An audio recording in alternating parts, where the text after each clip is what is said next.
E qual é esse método, né, que tanta gente, as pessoas dizem?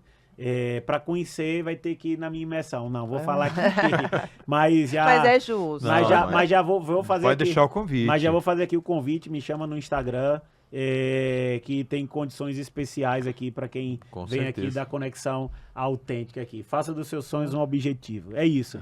Então, mas qual é o método para resumir, que a gente já está chegando no final? Ele é baseado em 3 pilares básicos, que é o domínio do óbvio, a tríade do engajamento e as alavancas da exponencialidade. O que é o domínio do óbvio, Patrício? É o empresário fazer o óbvio, o simples, o feijão com arroz. Qual é o primeiro? O primeiro é a mentalidade.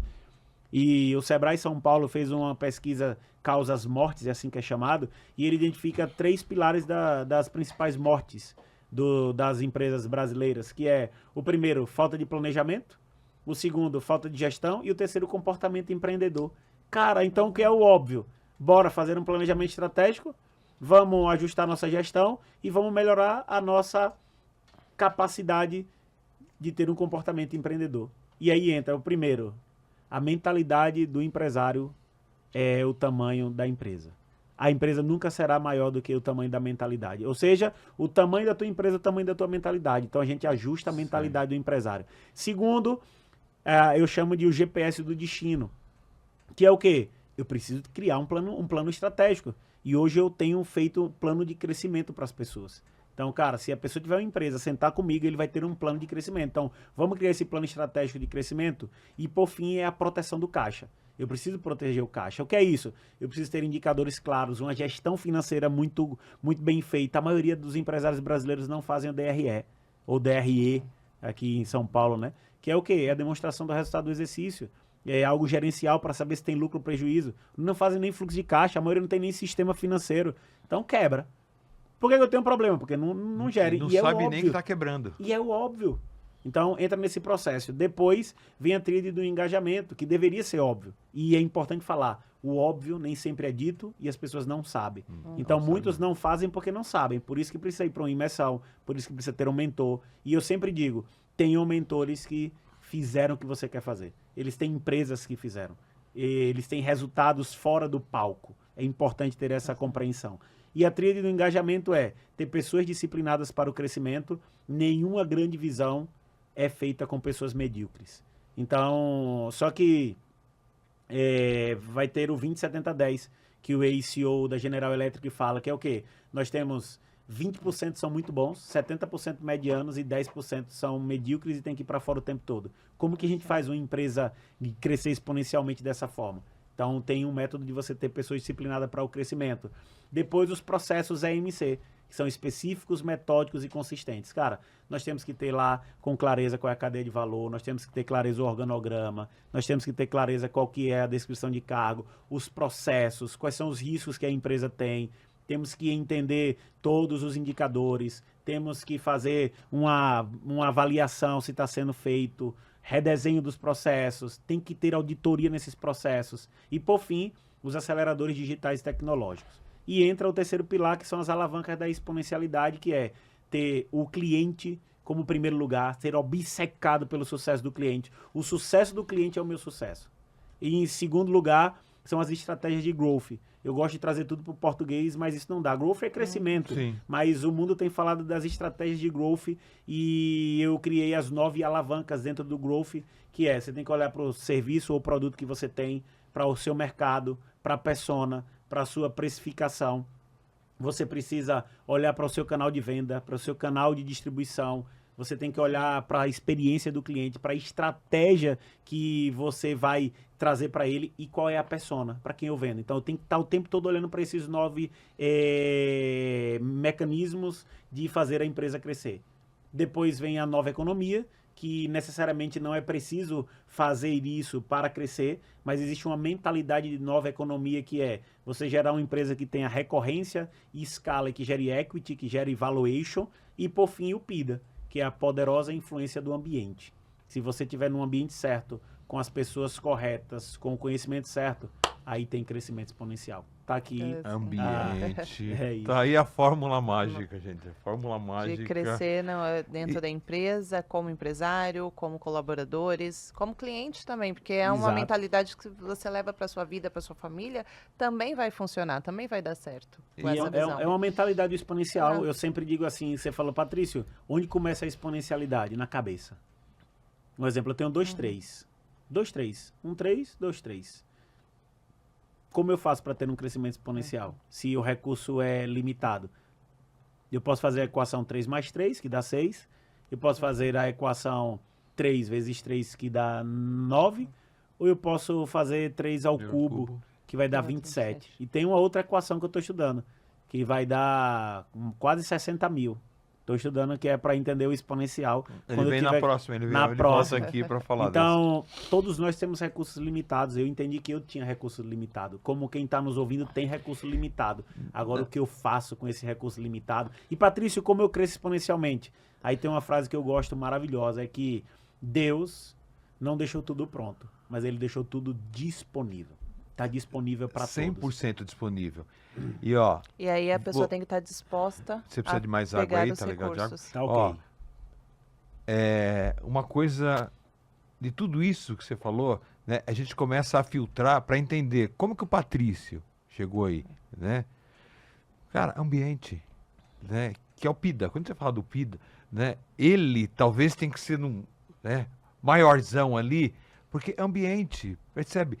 Se você tivesse decidido, e você falou aqui, se você tivesse decidido voltar lá para minha cidadezinha lá e ser capacho de político, né? Você não foi para aquele ambiente, você foi para outro ambiente, para o teu mentor. Você nem sabia que era mentor, mas você sabia que era o teu pai. Era o cara que estava ali, talvez Como até a figura paterna, meu tio, tava ali, ele tem tava essa ali para figura. fazer a diferença daquilo que estava faltando para você. E você mudou totalmente a sua ambiência, né? Você foi para um lugar de crescimento, você foi para um lugar de mentalidade exponencial. Teu tio tem mentalidade exponencial. Quando ele te fala, né? Para que vai parar nos 50? Vamos ganhar mais. Fazer mais. Não, mas tá bom. Não, vamos ganhar. Ele já tem uma mentalidade exponencial. Exato. O teu tio. Percebe? E tudo isso, né? Você 100% aberto, porque isso é uma coisa que as pessoas têm que estar, né? Prontas para receber, né? Como você falou, né? Deus já deixou tudo disponível e você só vai usar se tiver com a mente aberta, entendeu? Para trazer aquilo para você. Não é porque está disponível que você vai usar. Vai depender da tua mentalidade. A pagar o preço e utilizar das ferramentas que estão disponíveis. Cara, mentalidade aberta. Para quê? Manda informação. Tem pessoas que estão dizendo assim, eu tô até lendo a mente dele. Patrício, isso é porque é para você, é para vocês, isso é fácil. Não, que nada, Deus deixou disponível para alguns, para mim não. Tem um texto na Bíblia que eu gosto muito, que é João 3,16, que diz assim, porque Deus amou o mundo de tal maneira que deu seu único filho, para que todo aquele que nele crê não pereça, mas tenha a vida eterna. Deus amou um ou outro? Não, nenhum nem outro. Deus amou o mundo. O mundo está ali falando de todas as pessoas. E a disponibilidade que ele deu para o filho dele que morreu na cruz do Calvário para salvar aquele que crê é a mesma disponibilidade que ele dá para todos. Sim. Eu acho bacana também quando a gente vai lá em Gênesis, no capítulo 1, versículo a partir do 27, que vai falar sobre a criação do homem, que Deus diz assim, façamos o homem a nossa imagem, a nossa semelhança. Cara, nós somos a imagem e semelhança de Deus. Nós temos parte da divindade dentro de nós. Paulo vai falar que nós somos templo do Espírito Santo, da divindade. Então, se a gente parar para analisar, eu tenho tudo disponível. O problema tá, lembra como eu falei lá no início, todos nós nascemos iguais, um livro em branco, uma página em branco, o problema é o ambiente, cara, o que minha mãe falou, o que meu pai falou. Quem disse que o que o seu pai falou, sua mãe falou é verdade? Tem um monte de mentira aí, é verdade para eles, mas pode ser diferente para vocês. Eu recentemente fiz uma mensagem e essa mensagem falava o seguinte, né? Primeiro para mim, todos os dias, geralmente, eu desde 2005 eu leio a Bíblia todos os dias, como eu falei, eu tenho uma cosmovisão cristã e bíblica, e eu estou o tempo todo tentando entender isso.